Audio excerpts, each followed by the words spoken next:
Eh bien, un gouvernement, un Premier ministre clairement à court d'idées, n'avait vraiment pas d'autre choix que d'augmenter les impôts et d'utiliser le mot changement pendant que le pays continue de décliner.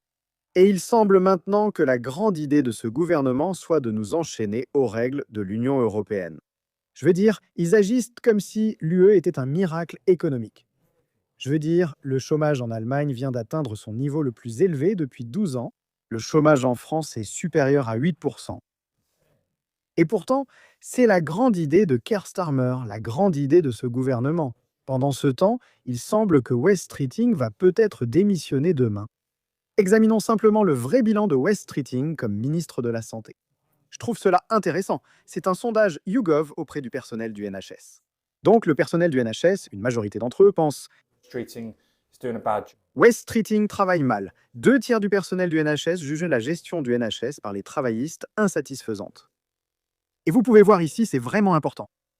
Le personnel du NHS affirme que la principale cause des problèmes auxquels le service de santé est confronté, c'est avant tout l'augmentation de la demande. Le manque de financement arrive en deuxième position, la pénurie de personnel en troisième.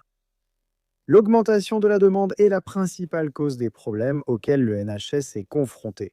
Et pourquoi cela? C'est à cause de la politique des travaillistes et des conservateurs d'augmenter la croissance de la population à un niveau irresponsable, poussé par la migration de masse. Quant à ce que les électeurs pensent de ce qui se passe dans notre pays, eh bien, vous pouvez voir ici un autre sondage montrant que le soutien à réforme augmente cette fois à 30%, tandis que les travaillistes et les conservateurs sont à la traîne. Et même les membres du Parti travailliste commencent maintenant à avoir de sérieux doutes sur ce Premier ministre. Vous pouvez le voir ici, et je pense que cela a été réalisé par Ipsos avant les élections locales, donc les chiffres ont probablement changé depuis. Même alors, plus de membres du Parti travailliste souhaitaient que Keir Starmer démissionne après les élections plutôt qu'il reste Premier ministre et chef du parti. La majorité à ce moment-là ne pensait pas que Keir Starmer pouvait redresser la situation du parti. Et environ un tiers, ou un peu plus d'un tiers, des membres du Parti travailliste ont envisagé de quitter le parti au cours des derniers mois.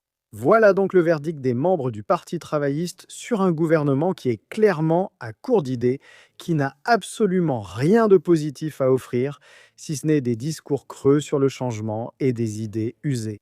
N'hésitez pas à me faire part de vos réflexions dans les commentaires ci-dessous. Merci de soutenir la chaîne en cliquant sur le bouton Rejoindre ou en suivant le lien sous cette vidéo pour devenir membre de la chaîne.